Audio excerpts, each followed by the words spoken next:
Kati nafuko w'amaanyi nnyo kati zamani endo sasa nakuyigiza okubeera w'amaanyi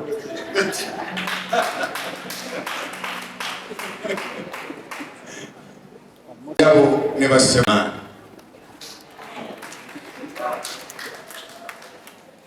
nyabo ndeese okusaasira okuviiridde ddala mu kibiina ky'enkulembere gy'ebyobufuzi Conservative Party ate ne famire yange omugenzi Professor Sebo Ayiwa mugenzi ali mukwano gwange nga mpitaawo Nakasero n'engenda ku Nkrumah Road kimu kuteesa mu Parliament n'onyeenya buli kiramu ekyo kyansiimangako ennyo ate era nga asaaga nange bwe namuwulira background nti bazadde bange baali bakabaka yekka kati buli wabadde ndaba nga ntiizinga oli otya musajja wa kabaka yekka nga tuseka nga tusanyuka.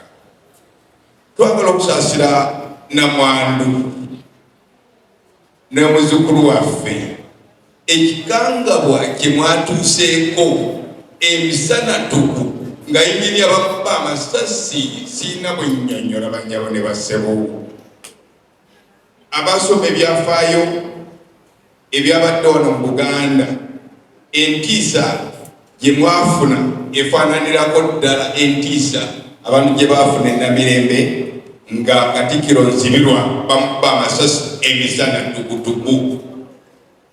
Eno challenge nnene nnyo eri obukulembeze bwa Uganda kubanga obanga abantu batuuse okubakuba amasasi emisana tukutuku tusobola tutya okuleminga nti tulina emirembe. Twetaaga kwekwasa Yesu Kristo abantu bajooka emitima gyabwe.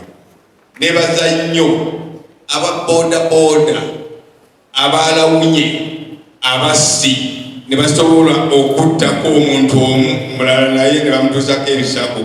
Ekyo nakyo tekiteera kulabika obuvumu bwe baalaze kubanga babadde ku risiki obudde bwonna nabo omusajja bakuba amasasi.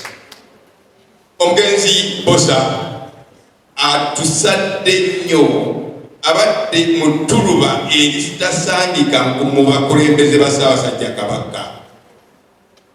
Nze yamumanyaako obubaka bw'empa abafamire n'ekika kyendiiga mbujje mu kiwandiiko kya Professor Eddie Law eyawandiika ekitabo ku Buganda nga kiyitibwa Buganda in Modern Times. Omusajja oyo yava mu Cambridge University neetoloola amasaza gonna aga Buganda n'akola conclusion nti Omuganda afaanana atya.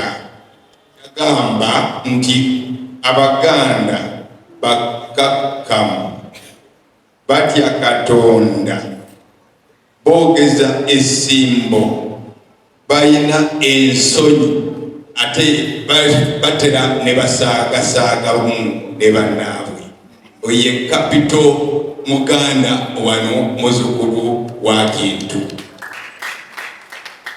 Era characteristic eyo Sebo Professor Kaiwa bw'ogyetegereza ku musajja waffe Engineer Bosa kumpi ne Bosa bwe yali omukakkamu omuteesa awa abantu ekitiibwa bamulekwa mbalabye wano nga muli mu nnaku empitirivu nange nenyongera kubasaasira.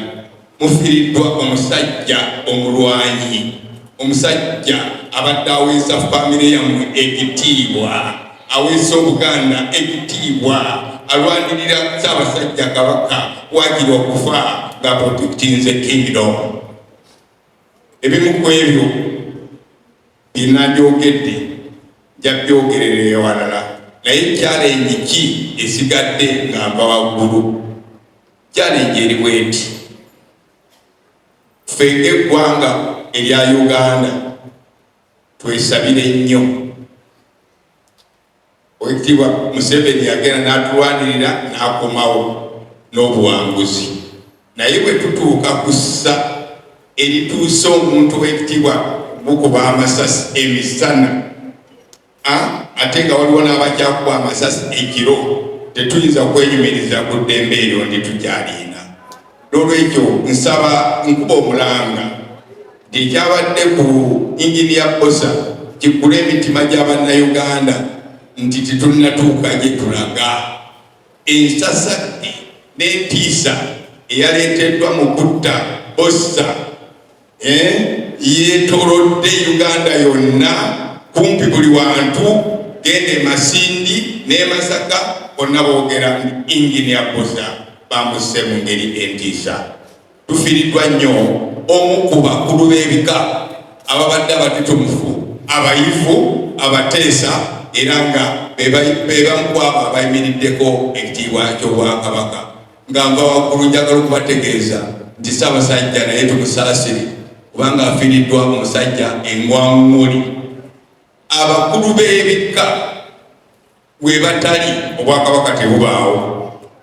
N'olwekyo okufiirwa omusajja engwaŋŋuli ng'oyo abadde omu ku abo ababeezaawo Obwakabaka, we feel concerned. Banyasitabo ne basesitebo sanyusidusa okubeesitira wasitano nasita mmwe kujja okukisitira omusaasita wakabasitaka indinisitiya Bostosa awumusitule mirekitembe.